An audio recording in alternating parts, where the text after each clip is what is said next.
Hello प्यारे मित्रों, स्वागत है आप सभी का हमारे यूट्यूब चैनल अनूप स्टडी में। दोस्तों, आज की वीडियो में शुरू करने वाले हैं हम लोग लेसन नंबर 11 तापमिति एवं ऊष्मीय प्रसार। तो शुरू करेंगे इसका लेसन। तो क्या करेंगे हम लोग, सबसे पहले थ्योरी ही पढ़ेंगे। इसके थ्योरी को देखते हुए और तब हम लोग सॉल्व करेंगे इसके अभ्यास प्रश्न को।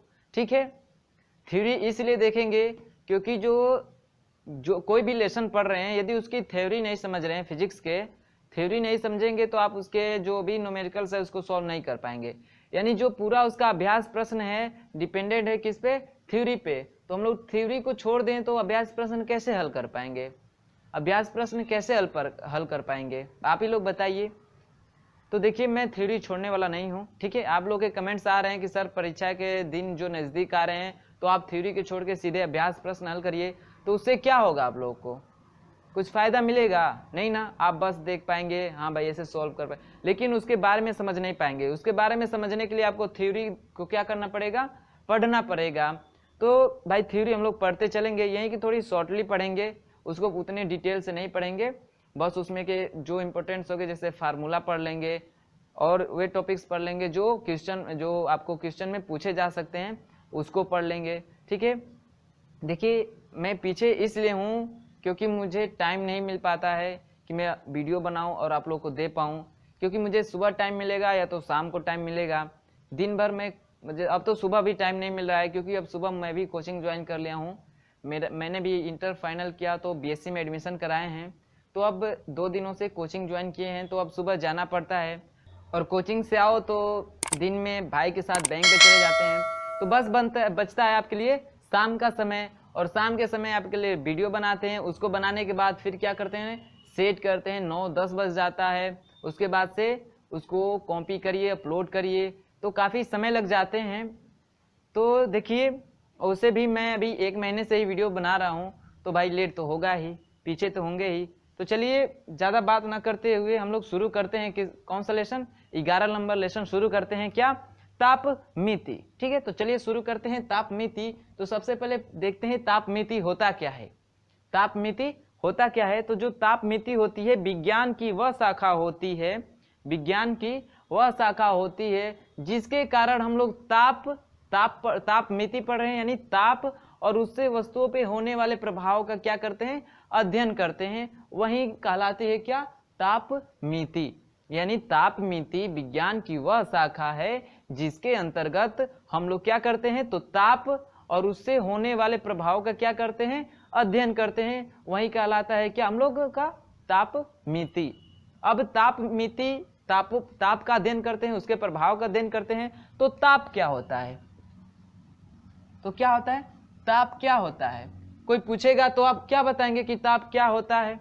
तो देखिए, बताएंगे कि ताप जो होता है वस्तु का वह गुण होता है, ताप वस्तु का वह गुण होता है जिससे यह निश्चित होता है या जिससे हम लोग जान पाते हैं कि यदि वस्तु को किसी दूसरी वस्तु के संपर्क में ले जा रहे हैं तो वह वस्तु ऊष्मा दे रही है या ऊष्मा ग्रहण कर रही है। ये किससे पता चलता है, तो ताप से पता चलता है। किससे पता चलता है, ताप से। तो ताप की डिफिनीशन क्या बताएंगे कि ताप किसी वस्तु का वह गुण है जिससे हम लोग जान पाते हैं कि इस वस्तु को किसी दूसरे वस्तु के संपर्क में ले जाएं तो वस्तु क्या करे, 2 ही कंडीशन होगा, या तो ताप देगी या ताप लेगी। यानी ऊष्मा का आदान प्रदान करेगी तो लेगी या तो देगी किसी दूसरे वस्तु के संपर्क में ले जाने पर। तो ताप क्या है, किसी वस्तु का वह गुण है जिससे हमें यह पता चलता है कि यदि उस वस्तु को किसी दूसरी वस्तु के संपर्क में ले जा रहे हैं तो वह ऊष्मा ग्रहण कर रही है या प्रदान कर रही है।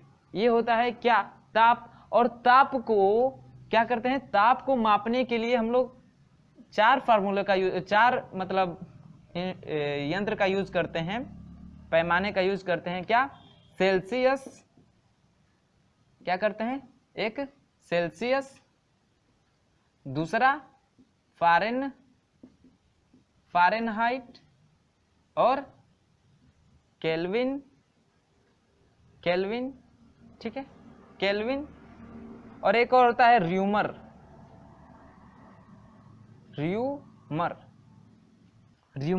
ये हम लोग क्लास 10th में या 9th में पढ़ चुके होंगे। ठीक है, कि जो ताप होता है उसको नापने के लिए 4 पैमाने होते हैं, सेल्सियस, फारेनहाइट, केल्विन और र्यूमर, जिसमें से र्यूमर का बहुत कम यूज किया जाता है, र्यूमर का बहुत कम यूज किया जाता है, और इन 3 पैमानों का यूज क्या किया जाता है, ज्यादा किया जाता है। तो देखिए जो ताप होता है वो सेल्सियस पैमाने पे कैसे मापेंगे, तो सेल्सियस पैमाना सेल्सियस नामक वैज्ञानिक ने ही बनाया था, उनके नाम पे, सबके नाम पे ये बना है, ठीक है। पैमाना जो जिसने वैज्ञानिक ने ताप को मापने के लिए जो पैमाना बनाया उसका नाम दे दिया, जैसे सेल्सियस ने बनाया तो उसका सेल्सियस नाम दिया गया, फारेनहाइट ने बनाया तो उसको फारेनहाइट दे दिया गया, केल्विन ने बनाया तो केल्विन ने दे दिया। तो जो सेल्सियस होता है वो 0 डिग्री सेल्सियस से 100 डिग्री सेल्सियस तक के ताप को मापते हैं, यानी उस ताप को मापने के लिए 0 से 100 डिग्री मतलब 100 डिग्री सेल्सियस तक बनाया गया है। और इतने को प्रत्येक यानी 100 भागों में बांटा गया है।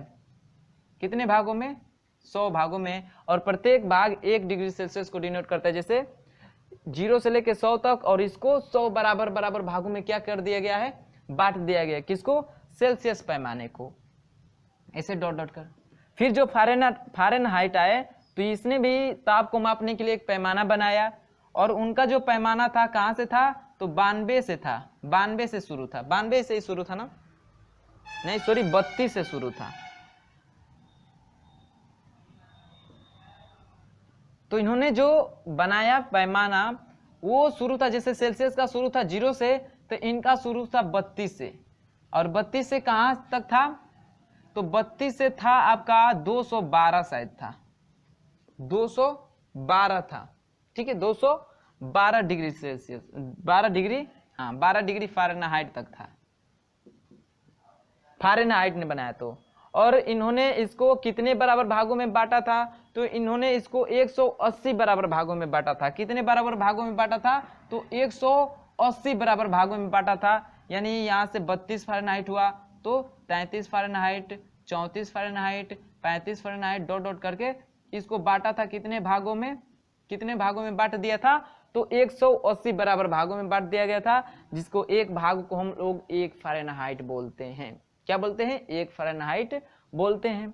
फिर आए केल्विन, जैसे अब सेल्सियस ने एक पैमाना बना दिया, फारेनहाइट ने बना दिया, तो फिर केल्विन ने भी आए, उन्होंने भी एक पैमाना बनाया। तो उन्होंने जो पैमाना बनाया उसकी शुरुआत थी 273 से, 273 केल्विन से, और कितना, 373 केल्विन तक, 373 केल्विन तक। और इन्होंने भी सेल्सियस की भांति ही इन पैमानों को 100 बराबर भागों में बांटे थे। कितने भागों में बांटे थे, तो 100 बराबर भागों में बांटे थे, जिसका हर एक भाग किसको डिनोट करता था, तो 1 केल्विन को डिनोट करता था। ऐसे ही बांटे थे, कितने भागों में, 100 भागों में। इतना क्लियर है। इन्होंने भी 0 डिग्री सेल्सियस से 100 डिग्री सेल्सियस को 100 भागों में बांटा था, और इन्होंने भी 273 केल्विन से लेके 373 केल्विन का जो पैमाना था उसको 100 बराबर भागों में बांटा था, और एक पैमाना यानी एक भाग को क्या बोलते थे, 1 केल्विन। इसके एक भाग को 1 डिग्री सेल्सियस, इसके एक भाग को 1 फारेनहाइट, और इसके एक भाग को 1 केल्विन बोलते थे। इतना क्लियर है। फिर ये जो पैमाने आए सेल्सियस, फारेनहाइट, केल्विन, तो ये तो रह गए ताप मापने के पैमाने। इतना क्लियर है। अब क्या किया जाए, क्या होता है कि इनके बीच रिलेशन, ठीक ना, इनके बीच एक रिलेशन स्थापित किया गया कि जो सेल्सियस है उसको फारेनहाइट में चेंज करेंगे तो कितना होगा, सेल्सियस को केल्विन में चेंज करेंगे तो कितना होगा, फारेनहाइट को केल्विन में चेंज करेंगे तो कितना होगा। तो इनके बीच रिलेशन लाना पड़ेगा। तो इनके बीच रिलेशन कैसा होता है, तो देखिए रिलेशन आप भी निकाल सकते हैं बहुत आसानी से। सेल्सियस है तो सी लिख दीजिए, सेल्सियस को सी से डिनोट करते हैं। इसमें कितने खाने होते हैं, कितने से शुरू होता है उसको माइनस करते हैं। कितने से शुरू होता है, 0 से, तो 0 माइनस कर दीजिए। इसमें कितने खाने हैं, तो 100 बराबर भागों में बांटे थे ना, तो 100 लिख दीजिए।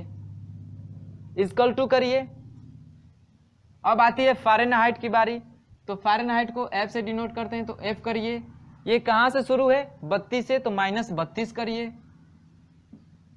बटा में। इसमें कितने बराबर भागों में बांटा गया था, 180 बराबर भागों में बांटा गया था, तो बटा में जितने बराबर भागों में बांटा गया उसको बटे में लिखेंगे। अब केल्विन को लेते हैं। तो केल्विन कहां से शुरू हुआ, 273 से। कहां से शुरू हुआ, 273 से, तो इसको ऐसे लिखते हैं। केल्विन को K से डिनोट करते हैं, केल्विन को K से डिनोट करते हैं। और इसमें क्या होता है, कब से शुरू होता है, तो 273 से। तो 273 क्या करेंगे, माइनस करेंगे। और इसमें कितने भाग होते हैं, तो 100 भाग होते हैं, तो इसमें भी 100 से क्या कर देंगे, डिवाइड कर देंगे। यही आपका है किसमें, तीनों सेल्सियस, फ़ारेनहाइट और केल्विन में संबंध है। सबको समझ में आया ये, यही जो है सेल्सियस, फ़ारेनहाइट और केल्विन में संबंध है। इसी को सॉल्व करेंगे तो आपका आ जाएगा कितना, ये हो जाएगा C बटा, देखिए सबको डिवाइड कर दीजिए, ये जो नीचे वाला है सबको किससे डिवाइड कर दीजिए, तो आप कर दीजिए किससे, 25 से कर दीजिए, 25 से नहीं 20 से कर दीजिए, 20 से सब कट जाएगा, 20 से कटाएंगे तो सब कट जाएगा।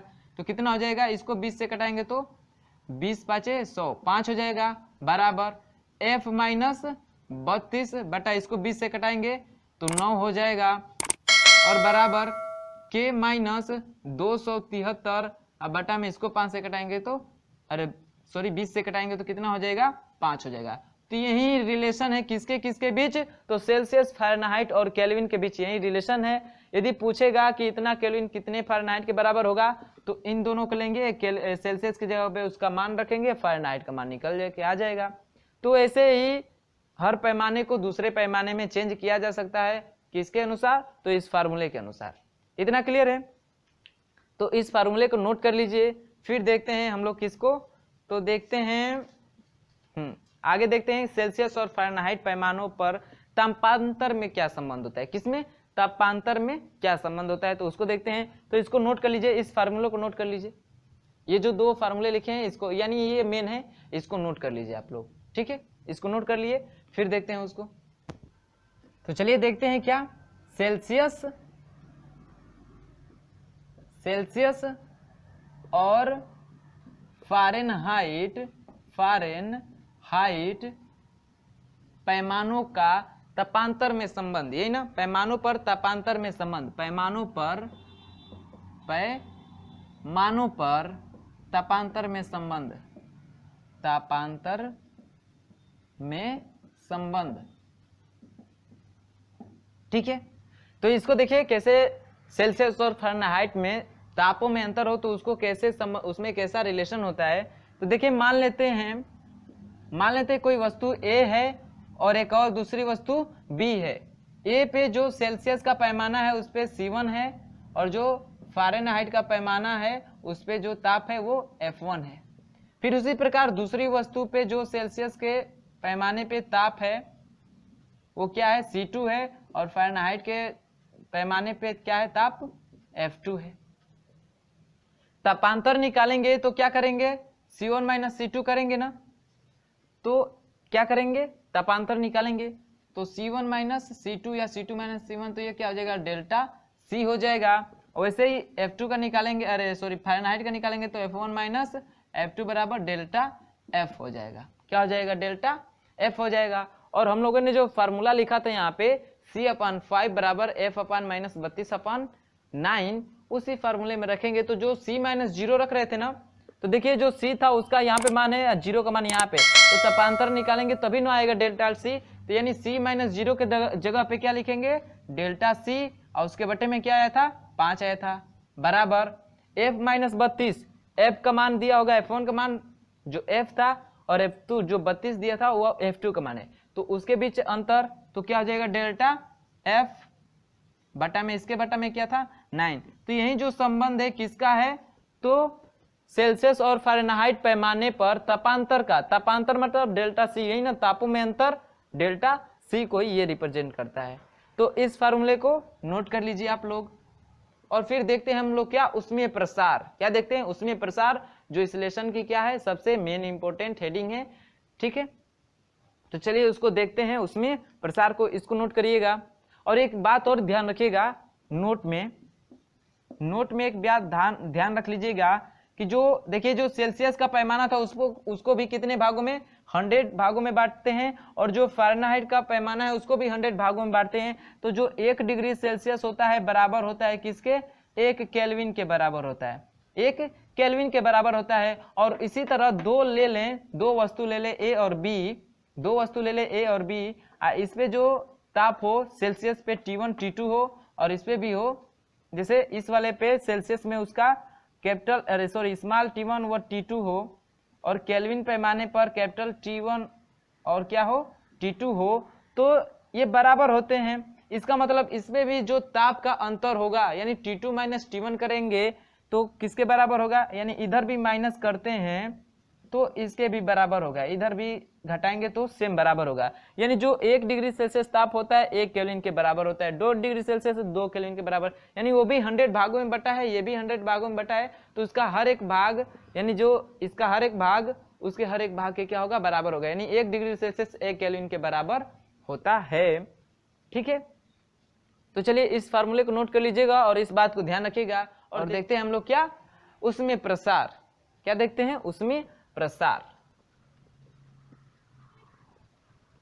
देखिएगा उसमें प्रसार, उसमें प्रसार होता क्या है, उसमें प्रसार तो कोई भी वस्तु है, क्या है कोई भी वस्तु है और इसको हम लोग क्या दे रहे हैं, इसको उष्मा दे रहे हैं, क्या दे रहे हैं इसको उष्मा दे रहे हैं, तो इसके उष्मा देंगे तो इसके क्या होगा भौतिक गुणों में क्या होगा बदलाव होगा, इसका आकार बदल जाएगा, आयतन बदल जाएगा या इसका क्षेत्रफल बदल जाएगा, यानी इसके भौतिक गुणों में क्या होगा बदलाव होगा।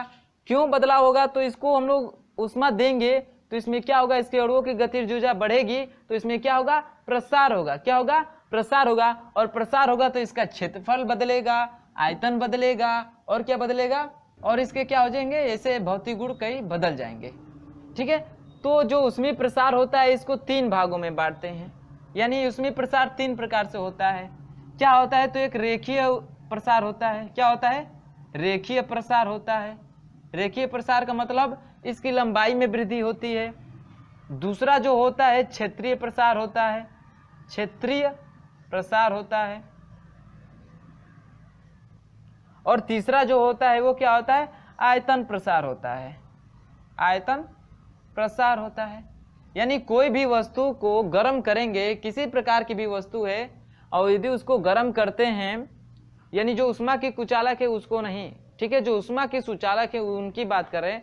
अब ये नहीं कि लकड़ी को भी गर्म करें तो उसका भी आयतन आकार बदलेगा, तो ये मैं नहीं कर रहा हूँ, ठीक ना। जो उष्मा की क्या होती है सुचालक होती है उसकी बात करें, तो यदि उन पे ताप दिया जाए तो उनका रेखीय प्रसार, यानी उनमें जो भौतिक गुण बदलते हैं तो कौन कौन से, तो उनमें रेखीय प्रसार होता है, क्षेत्रीय प्रसार होता है, आयतन प्रसार होता है, क्या होता है ये सब प्रसार होते हैं। तो रेखीय प्रसार का क्या फॉर्मूला होता है, यानी उसके रेखीय यानी लंबाई में कैसे वृद्धि होती है वो कैसा होता है। तो देखिए रेखीय प्रसार गुणांक कैसे बोलते हैं, देखना रेखीय प्रसार गुणांक, और इसको दिखाते हैं अल्फा से, किससे दिखाते हैं अल्फा से। जो अल्फा होता है, क्या जो अल्फा होता है वो किसके बराबर होता है, तो इस वस्तु की क्या लंबाई में वृद्धि, यानी वस्तु के लंबाई में वृद्धि बटा में वास्तविक लंबाई, बटा में वास्तविक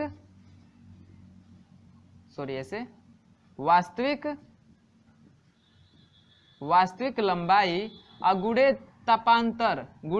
तापांतर, यानी उसको कितना ताप दिए हैं, यानी उसके ताप में अंतर कितना है, ये होता है रेखीय प्रसार गुणांक। अल्फा बराबर वस्तु के लंबाई में वृद्धि बटे में वास्तविक लंबाई गुणे तापांतर। इतना क्लियर है। वस्तु की लंबाई में वृद्धि यानी इसकी लंबाई क्या लेते हैं, वस्तु की लंबाई L लेते हैं, क्या लेते हैं L लेते हैं, तो क्या हो जाएगा उसकी लंबाई में वृद्धि डेल्टा L हो जाएगा, बटे में उसकी वास्तविक लंबाई क्या लिए हैं L लिए हैं, और तापांतर यानी उसमें ताप में अंतर कितना होगा डेल्टा T की, तो यही अल्फा बराबर निकल के आता है डेल्टा L अपान L डेल्टा T। ये होता है क्या रेखीय प्रसार गुणांक।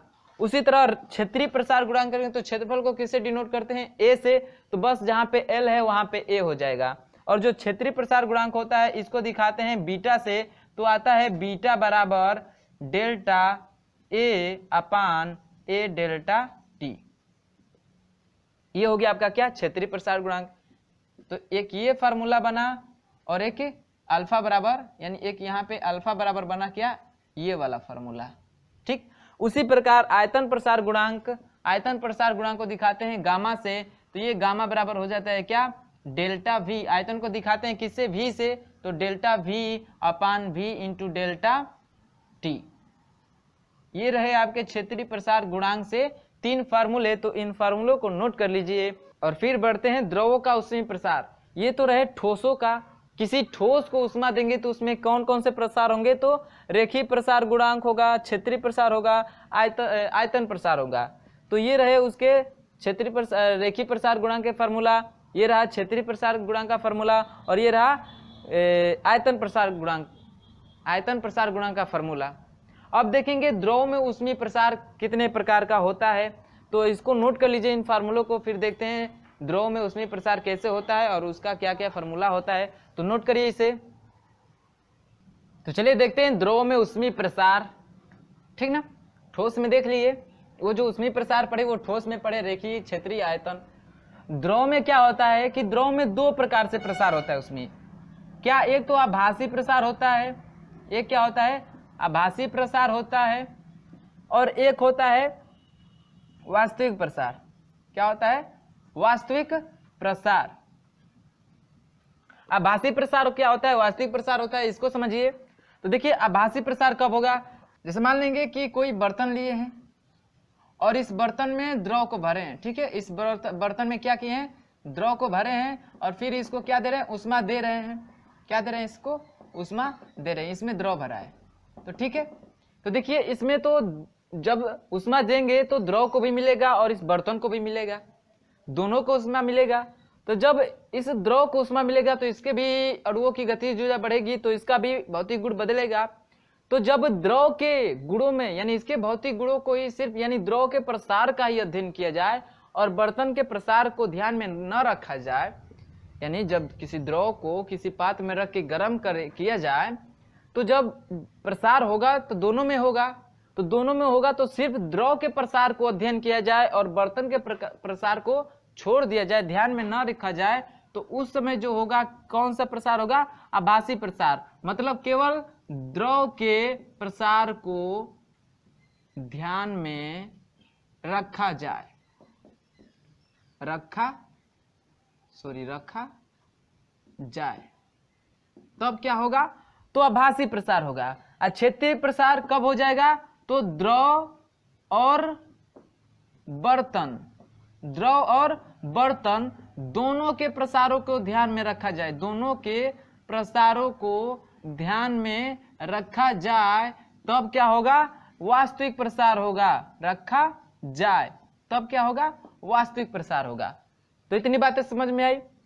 द्रव में जो ऊष्मीय प्रसार होता है 2 तरीके से होता है, एक आभासी प्रसार होता है, एक वास्तविक प्रसार होता है। आभासी प्रसार क्या होता है, तो द्रव के प्रसार को ध्यान में रखा जाए, यानी जब द्रव को पात्र में रख के गर्म करेंगे तो दोनों में प्रसार होगा, तो सिर्फ द्रव के प्रसार को ध्यान में रखा जाए, बर्तन के प्रसार को ध्यान में न रखा जाए, तब क्या होगा, आभासी प्रसार। और वास्तविक प्रसार कब होगा, द्रव और बर्तन दोनों के प्रसारों को ध्यान में रखा जाए, तो कौन सा प्रसार होगा, वास्तविक प्रसार। देखिए जो आभासी प्रसार होता है, आभासी प्रसार इसको दिखाते हैं, आभासी प्रसार, तो इसका जो आभासी भार होगा, ठीक, कैसे क्या होगा, तो इसको दिखाते हैं गामा ए से। ए का मतलब इमेजिंग, तो जो गामा मतलब कैसा, तो आयतन प्रसार गुणांक, ठीक ना, आयतन प्रसार गुणांक। तो आभासी प्रसार गामा ए बराबर क्या होता है, तो आयतन में आभासी वृद्धि, कैसी वृद्धि, तो आभासी वृद्धि बटा में वास्तविक आयतन गुणे ताप में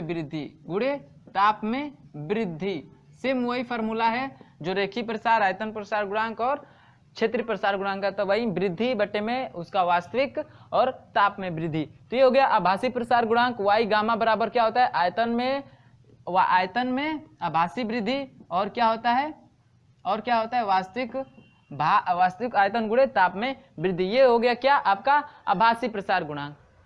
चलिए अब निकालते हैं वास्तविक प्रसार। तो किसका निकालना है भाई, द्रव का निकालना है ना, तो निकालेंगे द्रव का वास्तविक प्रसार। तो इसको निकालेंगे तो ये भी होता है गामा, वास्तविक मतलब रियल ना, वास्तविक मतलब रियल, तो यहाँ लिख देंगे गामा आर का मतलब रियल, ए का मतलब इमेजिन। तो अब यहाँ पे देखिए आभासी प्रसार ले रहे थे तो आयतन में आभासी वृद्धि बटे में वास्तविक आयतन गुणे ताप में वृद्धि। अब यहाँ पे द्रव का वास्तविक प्रसार निकाल रहे हैं, तो वाई रियल बराबर वाई आर बराबर क्या हो जाएगा, तो आयतन में वास्तविक वृद्धि, आयतन में वास्तविक वृद्धि, वास्तविक वृद्धि ऐसे दिखा दे रहे हैं रेज से, इसका मतलब वृद्धि बटे में क्या, वास्तविक आयतन या प्रारंभिक आयतन। ठीक है, क्या लिख सकते हैं यहाँ पे भी वास्तविक नहीं तो प्रारंभिक आयतन लिख सकते हैं, क्या, प्रारंभिक आयतन, प्रारंभिक आयतन,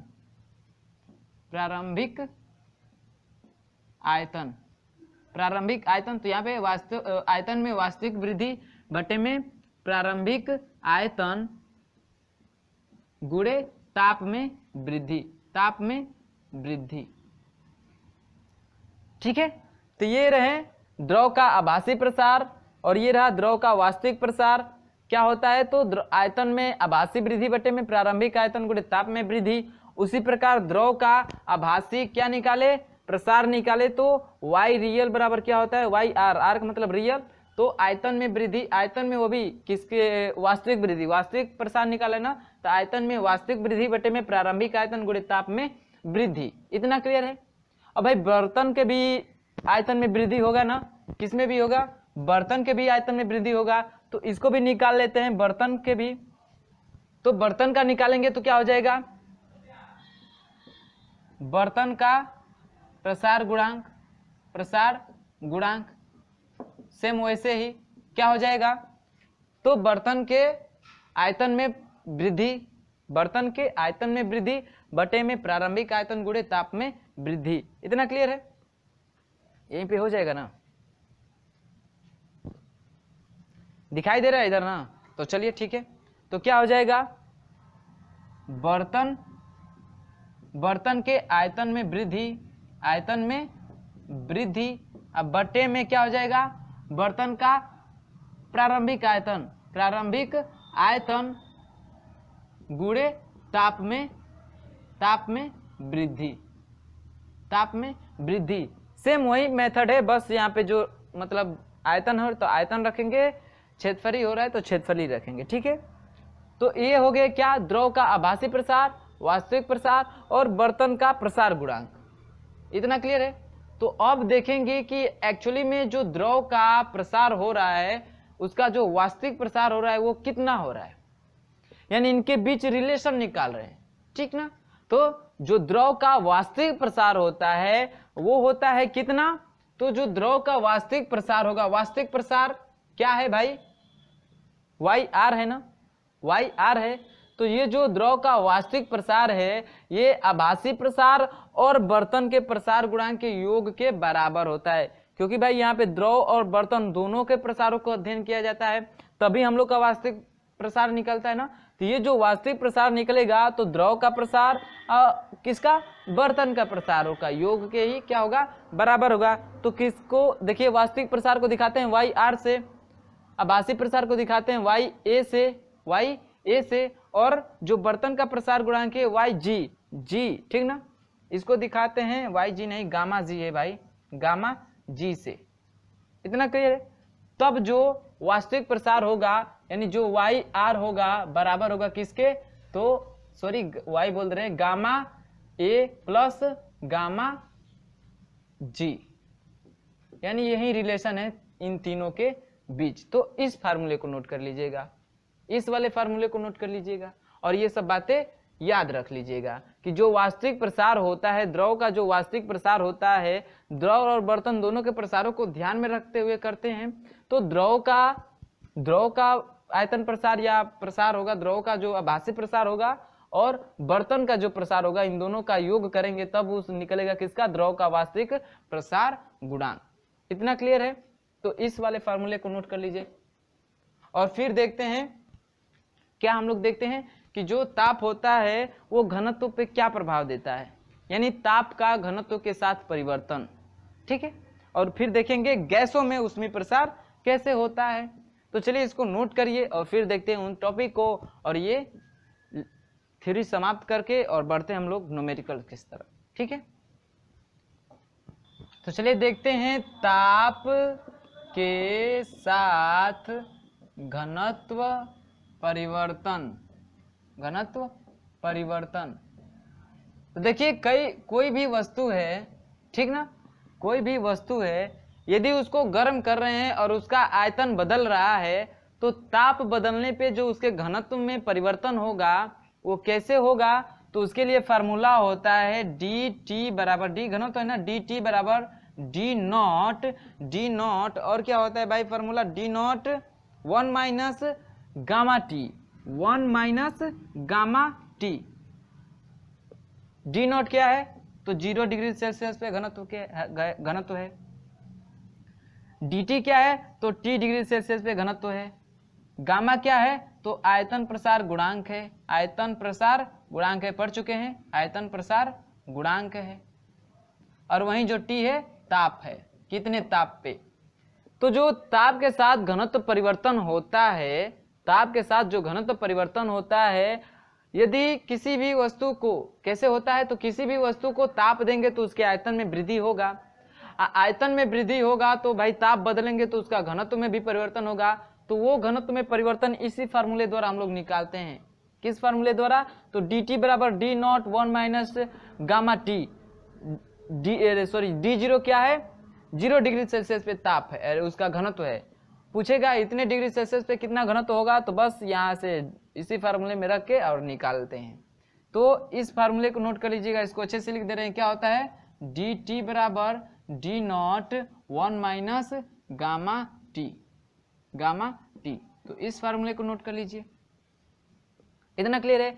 अब ताप के साथ घनत्व परिवर्तन हो गया, बचा इसका अंतिम टॉपिक, तो वो है गैसों में क्या, गैसों में आयतन, गैसों में प्रसार गुणांक, गैसों में प्रसार गुणांक। तो जो गैसों में प्रसार गुणांक होता है ठोस और द्रव की अपेक्षा सबसे अधिक होता है, ठोस और द्रव की अपेक्षा सबसे अधिक होता है। और इसमें जो गैसों का प्रसार गुणांक होता है, इसमें जो आयतन प्रसार गुणांक होता है, कौन सा प्रसार गुणांक, आयतन प्रसार गुणांक, तो उसका फार्मूला होता है आयतन प्रसार गुणांक का, आयतन प्रसार गुणांक का फार्मूला होता है कि V बराबर V naught 1 plus gamma V into T, ये होता है फार्मूला आयतन प्रसार गुणांक। किसमें, तो गैसों में, गैसों के प्रसार गुणांक में गैस का आयतन प्रसार गुणांक V बराबर होता है V naught 1 plus Y V, और वाई भी कह रहे हैं गामा